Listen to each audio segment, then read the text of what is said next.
Olá, boa noite. Eu sou Sérgio Della Sávia, professor do Departamento de Filosofia da UFRN. O programa Grandes Temas da TV Universitária começa agora. No dia 8 de maio, a comissão especial destinada a analisar o projeto de lei conhecido como Escola Sem Partido apresentou um relatório favorável à proposta. O projeto de lei número 9.957 de 2018 acrescenta um novo artigo à lei que estabelece as diretrizes e bases da educação nacional. Para os proponentes do projeto, a intenção é coibir a doutrinação nas escolas. Mas nada é tão simples. A polêmica em torno do projeto envolve diversos fatores de ordem jurídica, política, social e educacional. Entre outras questões, apoiadores e críticos do projeto debatem alguns pontos essenciais. Se ele fere ou não a Constituição, até onde vai a liberdade de expressão e a liberdade de cátedra do professor, se é possível ensinar com neutralidade e até que ponto a educação familiar deve ter influência no ensino escolar. Para debater todas essas questões, estão comigo aqui no estúdio Flávio Ferreira, professor do Departamento de Sociologia do campus Canguaretama, do Instituto Federal do Rio Grande do Norte, IFRN. Maria de Fátima Oliveira Cardoso, coordenadora-geral do SINT-RN, Sindicato dos Trabalhadores em Educação Pública do Rio Grande do Norte. Com a jornalista e psicanalista Sheila de Azevedo e com Pedro Gorki, presidente da UBS, União Brasileira dos Estudantes Secundaristas, e da UMES, União Metropolitana dos Estudantes Secundaristas. Eu gostaria de agradecer a presença de todos. Obrigado por ter aceito o nosso convite.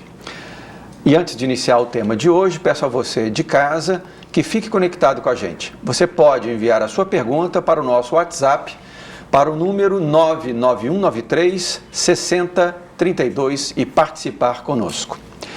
Bom, esse projeto de lei nasce em 2014, né, com o número 7.180, projeto de lei que visa a inserção na LDB dessa discussão, né, então ele ficou caracterizado pelo nome Escola Sem Partido. E depois foram sendo acrescentados adendos a esse projeto, né, e agora temos, mais uma vez, a aceleração da tramitação desse processo no Congresso Nacional. Né? E eu queria saber de vocês, inicialmente, né, assim, como a gente pode contextualizar essa discussão do projeto de lei Escola Sem Partido? Quer dizer, por que ele vem à tona? Ele quer cobrir que tipo de questões? Vamos fazer uma rodada, então, para que o público que nos assiste possa entender essa questão. Quer dizer, por que nós estamos aqui discutindo o tema Escola Sem Partido? Boa noite, Flávio. Podemos começar com você? Olá, boa noite, Sérgio. Tudo bom? Boa noite aos colegas, debatedores, aos colegas, todos que estão em casa, que nos assistem. Bom, inicialmente dizer que esse projeto de lei está dentro de um contexto, né, social e político bastante polarizado, né, bastante tensionado. Né? Então esse é o contexto social, a gente pode assim pensar, onde se insere esse debate. Né? É um debate de cunho bastante conservador, né? Onde nós percebemos que é uma discussão que afeta a educação diretamente, mas é um debate feito por pessoas que não conhecem a educação. Né? Com proposituras de pessoas leigas, né, de pessoas de fora do campo da educação, né, que tendem a criar uma censura, né, tendem a propor, né, uma limitação ao pensamento, uma limitação à comunicação. Né? Todo fazer educacional, né, ele é baseado numa ação comunicativa, né, ele é baseado no agir comunicativo. Né? E o próprio princípio educacional da escola, ele tem que ser democrático. Nós formamos cidadãos, a função social da escola é trabalhar a formação cidadã. Então esse é um debate que se insere nesse contexto. Né? Sujeitos, indivíduos, né, que tentam pautar um debate do qual eles não conhecem. Né? É um debate que é trazido para o campo jurídico, né? Em outras ocasiões existiam censores, né? Em outras ocasiões da história existiam censores. Essa é uma espécie de censura atualizada que caminha para o campo jurídico, né?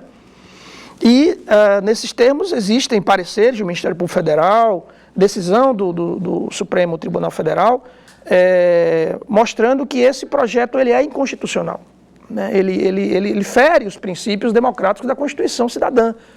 Então, quem diria que 30 anos depois estaríamos, né, debatendo tão somente a defesa dos princípios, dos valores da Constituição de 1988. Agora, Flávio, o projeto de lei, é importante a gente lembrar que esse projeto de lei ele começa no Rio de Janeiro e são todos oriundos da família Bolsonaro, né?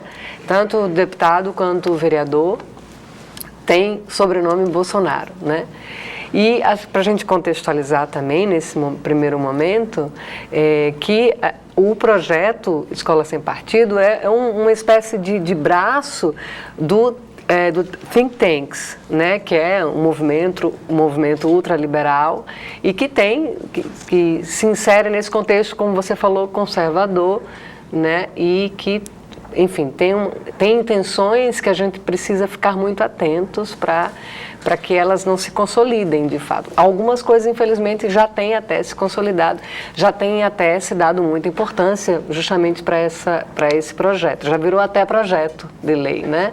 Que antes não se dava muita importância e eles vão criando e financiando diversos movimentos e aí estamos diante dessa situação, né? Então, o que é que você acha disso, Fátima? Então, uma preocupação que eu acho que a população não tem percebido é exatamente o porquê, nesse momento, de reeditar projetos dessa natureza. Eu acho que a população que não vive o cotidiano da escola, das relações de trabalho, elas não percebem exatamente a natureza desse projeto. Professor, olha, antes de 2014, já tinha o projeto pronto, mas não estava tramitando nas comissões. Porque havia uma conjuntura mais ou menos favorável naquela ocasião para não tramitar. E por ele representar todo esse lado conservador e autoritário, intervencionista na educação. E a gente começou a ter preocupações e isso se materializou muito mais a partir do golpe. Quando acontece o golpe, né, que pensaram, a população pensou que o golpe era o golpe na Dilma, mas é o golpe no povo brasileiro, é a mordaça, como a gente chama, não é? A partir daí, há outros projetos que vão sendo apresentados, como a escola sem ideologia, né? A questão da neutralidade, que o Flávio falou, que não existe essa neutralidade, não é? Aparecem projetos que se denominam a escola e a família. A escola, a família, isso é muito grave, porque o conceito que nós temos de família é um conceito muito atrasado ainda, né? Infelizmente, na nossa sociedade, a gente ainda vive essa coisa, não é, de uma formação educativa da família que querem transferir para a escola.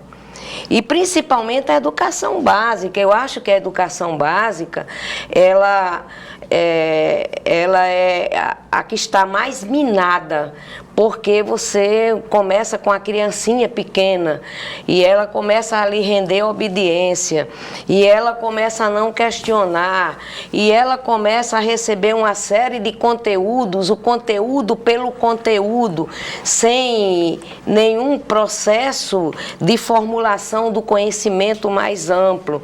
E aí fica exatamente difícil a gente não se posicionar frente a uma situação dessa. essa, porque nós, como educadores e educadoras, nós trazemos uma carga na nossa formação que é exatamente do ensino, e a gente sabe o que é o ensino, as competências, não é, que o profissional passa para discutir, mediar essa construção e não passa para o aluno ser o ouvinte, porque isso é diferente, não é? E sabemos também da necessidade que temos de torná-lo um sujeito histórico, um sujeito da construção da sua história. Por isso, Sheila, eu acho que esse momento ele tem todo um conjunto, né? Ele tem todo um conjunto que é...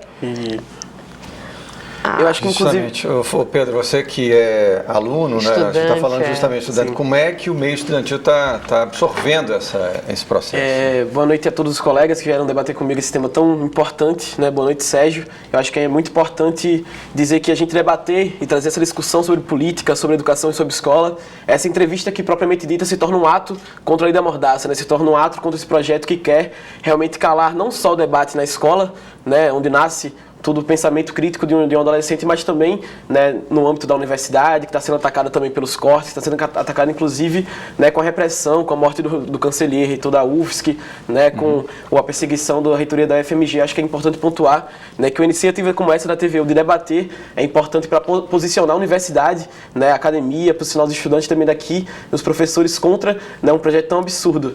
A gente começa não chamando esse projeto de lei como escola sem partido, né, porque a gente sabe que o caráter não é tornar a escola sem partido, né? Esse nome é utilizado para realmente enganar a população, porque nesse momento de apolítica, nesse momento de não politização, de descrença nas próprias instituições, eles utilizam desse pensamento apolítico que surgiu principalmente, né, em junho de 2013. Eu era um dos que estavam lá militando, lutando contra o aumento da tarifa também naquele ano, mas eles usam desse sentimento apolitizar a população para dizer que a escola não deve ter partido, mas na verdade esse projeto é um projeto que a gente denomina de lei da mordaça, porque calar os estudantes, né, sobre o debate crítico, sobre a gente debater nossa cidade, nosso mundo, é amordaçar, né, totalmente a nossa posição, totalmente nossas vozes, né? Na verdade, esse projeto não é que tira o partido da escola, na verdade coloca a escola como um partido único, que é o partido da burguesia, o partido do senso comum, o partido da hegemonização das ideias dominantes, né? E o que a gente quer pontuar, né, enquanto movimento estudantil, é que a nossa luta é principalmente por escola cada vez mais livre, né? Esse problema da greve dos caminhoneiros não é o que se resolve com menos democracia, com intervenção militar, se resolve com mais democracia, com mais povo participando. E a escola também, né, que é irradiadora, né, do futuro da humanidade, é importante ter o debate sobre a política, porque a gente debate desde o preço do feijão até a tarifa que a gente paga para subir no ônibus, né, para chegar na escola. Então, se o estudante, né, que é o futuro e o presente do Brasil, não debater essas questões, quem mais vai debater e trazer para a sociedade? O Pedro, a sua fala da Maria do Carmo, Maria de Fátima Cardoso, me fez lembrar, porque na verdade assim, não é que ele esconde, evidentemente, um alvo que é um certo partido, ou certos partidos. Mas eu acho que isso esconde um problema muito mais grave, que é a concepção mesmo do papel da escola, o papel da educação, não é? É preciso lembrar que a escola, enquanto formação universal dos indivíduos, nasce no contexto das revoluções burguesas. Em ruptura com a dominação da monarquia, não é? Do rei. É nesse contexto de superação, sobretudo a partir da Revolução Francesa, ou seja, de um contexto político em que tem alguém que manda e que diz o que tem que ser feito, que é o rei, né? O rei manda prender, manda soltar, segundo o seu capricho, né? Na superação desse antigo regime, a sociedade assumiu a responsabilidade da formação do cidadão. Leiam lá a Declaração Universal dos Direitos do Homem e do Cidadão, 1789. É nesse contexto que entrou para a história dito liberal, é que se postula a necessidade de uma escola pública, universal, gratuita, obrigatória e laica. Não é coisa de esquerda, como esse pessoal que fica no YouTube falando bobagem, né, dizendo, agora fulano de tal do MBL destruiu todos os argumentos contra a escola Sebastião. Eles não sabem do que estão falando, eles não sabem história, aliás. Né? Ou eles sabem e fazem isso de uma maneira cretina mesmo, exatamente, entendeu? É criminosa. Mas eu acho que, em parte, é ignorância mesmo, é incompetência desse pessoal, que fala asneira achando que estão desenvolvendo algum argumento sério. Né? Então, na verdade, é o seguinte, os estados nacionais se desenvolvem na esteira dessa ideia. A escola tem um papel, não é?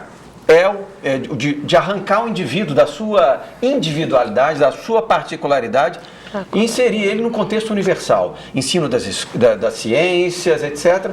Então, é preciso que a gente não confunda essas duas esferas.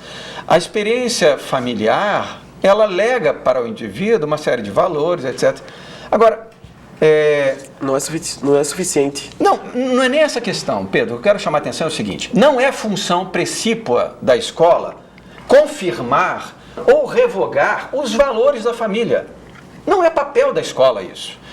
Eu me lembro aqui, alguns anos atrás, fazia doutorado na França, eu topei com um artigo no jornal que dizia o seguinte, Flávio, dava notícia, e isso foi 2006 talvez, cerca de 32% dos pais americanos insistem que as escolas ensinem criacionismo. Eu falo isso porque no artigo original, o projeto de lei 7.180 de 2014, tem um anexo com os tais, está dito no projeto. Sim, tem gente que repercute isso, mas não lê o projeto. Chama Deveres do Professor. A essência do projeto de lei diz respeito à fixação de cartazes que expressam os deveres do professor. Que é uma forma ameaçadora, né? É uma ameaça. Mas, de qualquer maneira, é equivocado na sua essência. Porque, olha só, o item 5 diz o seguinte, e aí eu quero ouvir vocês um pouquinho no tempo que a gente tem ainda no primeiro bloco. Respeitar o direito dos pais dos alunos a que seus filhos recebam a educação moral que esteja de acordo com suas próprias convicções, com as convicções dos pais. Ora, pergunta, exatamente é o caso da experiência americana. 32% dos pais exigem que as escolas ensinem criacionismo, ou seja, abandone as teorias de Darwin. Isso só para ter uma ideia. Agora, vejamos o seguinte. E se, em uma família, o pai ensina que o garoto, o menino, pode bater ou desrespeitar ou maltratar a menina? Né? Ou machismo é uma coisa da natureza? Não, é claro que não. Aprende isso na escola, em casa, na rua, etc. Não, a escola tem que arrancar o indivíduo desse lugar e inseri-lo em outra coisa. Fazer com que ele abandone verdades próximas e assimile verdades mais distantes, para que o horizonte dele se alargue. E, Sérgio, a escola, ela é um espaço de diferença. Ela só se resolve enquanto escola se ela respeitar essas diferenças. Se as famílias e os seus vários formatos, como a Fátima falou, que existe um modelo específico de família que a gente sabe que está falido, fadado que praticamente não existe. As famílias são vários tipos, são várias formas de são diversas, né? São diversas, exato. Né? E as crianças e adolescentes e as universidades estão com esses sujeitos que são oriundos dessas famílias, portanto é um espaço de diferença, não é um espaço de hegemonia, é um espaço heterogêneo. Então, assim, eu não sei se a gente ainda tem tempo, eu queria até perguntar para a Fátima e para o Pedro, que, assim, porque eles falam muito de militância, né? Que os professores, eles usam até termos assim, eles colocam todo um pensamento progressista de esquerda no único partido, né? Doutrinação. E eles também se aproveitam disso usam um argumento adjetivo, né? Petralha, não sei o quê, como algo que já vai criar uma barreira. Eles se aproveitam muito do senso comum para atacar e para justificar o injustificável, uma lei absolutamente absurda. Mas Mas eu queria perguntar a vocês, que fazem parte de uma militância, sim, queria saber, você como estudante, a Fátima, que conhece muito a realidade dos professores, se os professores têm tempo para fazer essa militância. Os professores não estão ocupados em ensinar, não, assim. Inclusive porque eles também defendem que professor não é para educar, né? Impressionante. Eles desqualificam uma função precípua do professor, dizendo que eles têm que ser apenas um mero transmissor, né? E a educação seria uma coisa da família. Então eu queria perguntar a você, que é estudante, a Fátima, assim, como é que funciona isso na prática realmente? Se os professores estão tão ocupados em militância, em militar em alguma causa, ao invés de ensinar, como é que é isso na realidade da escola? Olha, na verdade, os professores têm que correrem para ter 2, 3 empregos para sobreviver minimamente. Essa é que é a grande realidade. É uma ignorância, né? Na verdade, essas pessoas se utilizam, como você colocou, do senso da linguagem, do senso comum, né? Daquelas lá da periferia, ou aquela mais ou menos aproximado aos bairros mais privilegiados, para construir esse divisor. Não é? E aí está no meio o profissional que tem, vamos dizer assim, o seu sindicato, não é? Que congrega, que tem uma certa militância, mas ele não tem esse tempo de se debruçar sobre um processo de construção, eu diria que legítimo, de construção da libertação dos sujeitos. Mas é completamente diferente da militância que eles apregam que o professor está fazendo. Na verdade, né? vocês viram, tiveram a oportunidade de ver, por exemplo, que os projetos de lei, tanto o Plano Nacional de Educação estadual e os municipais, nenhum deles consta a questão de gênero. É o maior absurdo. Essa heterogeneidade, ela existe, queira ou não queira, ela existe. Agora, por exemplo, na Assembleia Legislativa aqui, tem o autor de um projeto de lei que lá ele diz, respeita teu pai e a tua mãe. Meu Deus do céu, eu li e fiquei pensando, nós estamos atraindo o fundamentalismo? As escolas? Como é isso? E o Estado laico, onde fica? Onde é que fica o Estado laico? Que é uma falácia. É desejável que as crianças amem os pais, mas... respeito também. A questão é o papel da escola assinar. Não. Nós temos um intervalo agora, Maria. A gente vai voltar daqui a pouquinho para continuar debatendo o tema de hoje, que é um projeto de lei intitulado Escola Sem Partido. E você pode aproveitar esse intervalo para enviar sua questão para o telefone 99193 6032, que é o nosso WhatsApp, e participar conosco desse debate. Até daqui a pouco.